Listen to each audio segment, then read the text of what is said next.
छायायां परिजातस्य हेमसिंहासनोपरि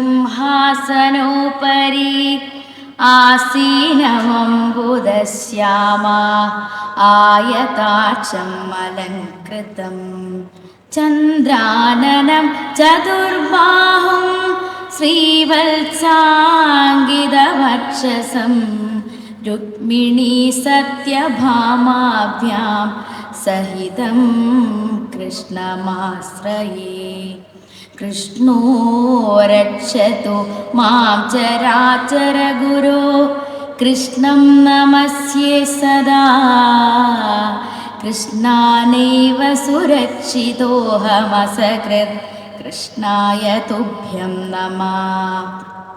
कृष्णादेव समुद्भवो मम विभो कृष्णस्य दासोऽस्म्यहम्। कृष्णे भक्तिरचञ्चलास्तु भगवन् हे कृष्ण तुभ्यं नमः। हे कृष्ण तुभ्यं नमः। हे कृष्ण तुभ्यं नमः।